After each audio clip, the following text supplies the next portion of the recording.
A palavra é Jesus Cristo. Sábado, na 22ª semana do Tempo Comum, 6 de setembro de 2025. Oremos. Deus onipotente, fonte de todo o dom perfeito, semeai em nossos corações o amor ao vosso nome e, estreitando os laços que nos unem convosco, fazei crescer em nós o que é bom e guardai com amorosa solicitude o que nos destes. Por nosso Senhor Jesus Cristo, vosso Filho, que é Deus, e convosco vive e reina na unidade do Espírito Santo, por todos os séculos dos séculos. Amém. A liturgia da palavra de hoje tem na primeira leitura o texto da carta de São Paulo aos Colossenses, no capítulo 1, versículos 21 a 23. O salmo responsorial será o Salmo 53, com 2 estrofes, intercalado entre elas o refrão: Quem me protege e me ampara é meu Deus. E o Evangelho será o de Lucas, no capítulo 6, versículos de 1 a 5. Paulo diz aos Colossenses que a vida mudou. Antes, eles eram estrangeiros e inimigos, e as suas próprias vidas, suas obras, manifestavam esta estranheza e divergência da vida nova que ganharam em Cristo Jesus a partir do batismo. Agora, pelo batismo, Cristo Jesus reconciliou os colossenses pela morte que ele sofreu com o seu corpo mortal na cruz. E isso aconteceu para que um resultado fosse produzido. Qual resultado? Que os colossenses, e portanto todos os batizados, nós também hoje, fôssemos apresentados diante de Deus Pai pelo Filho como santos, imaculados, irrepreensíveis diante dele mesmo.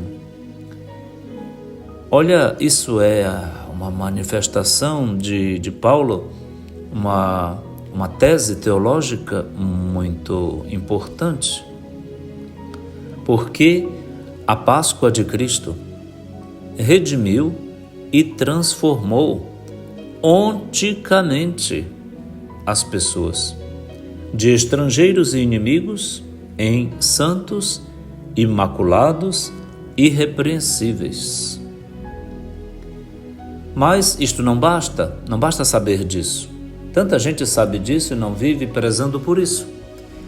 Diz Paulo, prosseguindo, é necessário que vocês permaneçam inabaláveis e firmes na fé, nesta crença, neste conhecimento, e não se afastem da esperança que o Evangelho dá. Ou seja, vocês podem progredir sempre mais.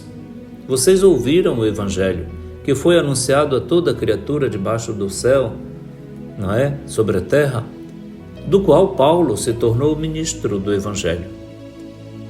Então, colham, guardem num bom depósito, no depositum fidei fidelium, no depósito da fé dos fiéis, para que se viva com as garantias, os desafios, as esperanças, as vocações que o Evangelho abriu como horizontes novos na vida daqueles que foram batizados. É uma chamada válida ainda hoje para todos aqueles que entraram na vida cristã, na igreja, ou que de repente mudaram de vida, mas que não cuidaram de permanecer inabaláveis e firmes. O demônio vai fazer de tudo para desviar a gente, para achar que aquele caminho que a gente tomou foi um erro, um equívoco, um engano, ou que isso incomoda demais, que isso não dá nada, que isso não rende lucratividade alguma, que isso não me ajuda. Fique atento às vozes. Qual é a voz que fala mais alto, grita mais alto? E aquela que você atende, a do Espírito que te diz: vem seguir Jesus, participa da tua comunidade, ora, trabalha, te oferece, perdoa, pede perdão, te renova, comunga, te disciplina, reza, ou a voz do diabo que nos diz tudo errado, tudo bobagem, tudo besteira. Se você for nessa, você vai ver onde chega. Chega em lugar nenhum. O diabo vai trabalhar nas nossas almas, nas nossas mentes, nas nossas culturas, nas nossas famílias, nos nossos ambientes de trabalho, nos nossos ambientes de jogos, de diversão, tudo na cultura midiática, musical, tudo para dizer que isso tudo de Cristo, de igreja, de espírito, não tem razão, não tem valor nenhum, não salva ninguém, não traz vantagem alguma. O diabo não sossegará um minuto para fazer com que a gente se demova da permanência e da firmeza inabalável na fé. Portanto, cuide da sua fé. Cuide da fé batismal, crismal, eucarística, eclesial, mariana, que sua família lhe deu. Você pode perder tudo isso de uma hora para outra, às vezes por causa do seu caráter, por causa de uma pequena intriga, por causa de um perrengue, por causa de uma briga com o padre, sabe lá com quem, não é? Dentro da comunidade, pelo seu orgulho ferido, por causa de um cargo, sabe lá, não é? Tome cuidado consigo, cuide de si mesmo, cuide da sua fé, ela é um dom preciosíssimo, uma pérola preciosa, é o reino de Deus que foi dado a ti. Guarde, cuide da sua espiritualidade, cuide do seu espírito, cuide da sua vocação e missão, zele pela sua vocação e missão. Olha, gente, todos os dias eu agradeço ao nosso Senhor pela vocação à vida religiosa, à vida sacerdotal que Ele me chamou, sem nenhum merecimento da minha parte. Aliás, com meus pecados, minhas fragilidades, mas agradeço e peço a Ele de me manter firme assim para sempre. Padre para sempre, eu sou muito feliz, eu sou padre feliz, muito feliz. Nascesse 50 vezes eu queria que tudo se repetisse. Eu gosto da minha vocação, eu gosto de ser padre, eu sou um padre muito feliz. Te comunico isso de gosto, de ânimo para ti, que tu estás abatido, para ti que estás desanimado, para ti que brigaste, para ti que te desiludiste, para ti que assediado pelo demônio, para que tu desistas da tua fé. Não faça isso. Cuide da sua alma. Você gosta de cuidar dos outros, não gosta? Não te dá prazer ajudar alguém? Ajude você a si mesmo. Você vai fazer alguém feliz sendo feliz. Olha o que o Senhor fez por ti, o que o Senhor fez por nós. Muito bonito o chavão que esta página da Carta aos Colossenses nos dá neste sábado. Quem me protege e me ampara é o meu Deus, diz o salmista no Salmo 53, colocando em nossa boca a certeza, a firmeza inabalável em que a gente permanece. Quem me protege e me ampara é meu Deus. De fato, é Deus que cuida de nós. Deus é bom, tudo é dom. No Evangelho de hoje, Jesus quebra a lógica de uma tradição atrasada, retrógrada, reacionária e estacionada. Os fariseus tinham a lei como a métrica absoluta para tudo na vida e não podiam se arredar um pé nem dos ditames da lei e criticavam os outros, andavam com a lei como uma lanterna para lanternar e vigiar os outros.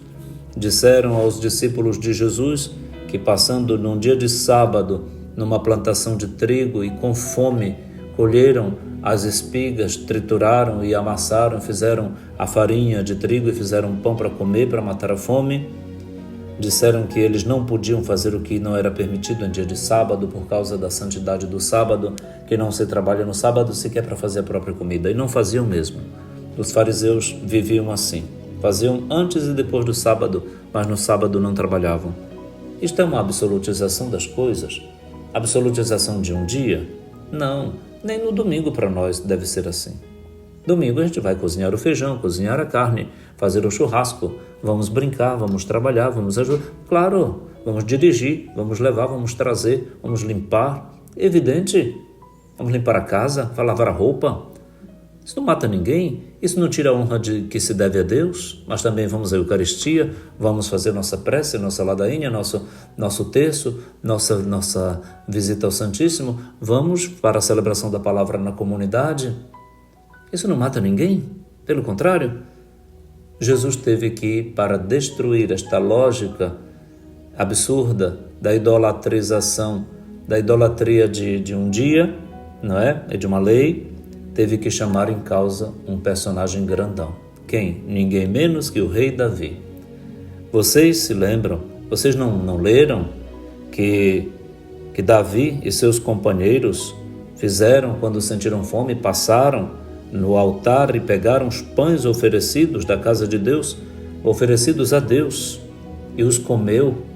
E ainda por cima, diz Jesus, e ainda por cima os deu aos seus companheiros. E, no entanto, só os sacerdotes pode ser dado comer destes pães? Se Davi fez aquilo e não fez pecado diante de Deus, então meus discípulos não estão pecando não. Nem eu. A fome, meu filho, tem pressa. A fome suspende todas as leis. Deveria.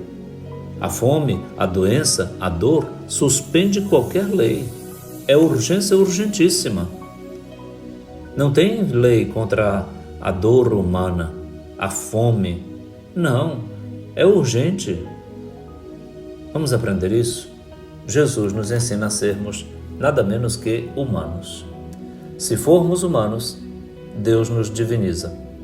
Se a gente quiser ser divinizado antes de ser humano, Deus vai nos ajudar a voltar a refazer a nossa humanidade. E quem faz isso hoje é Jesus.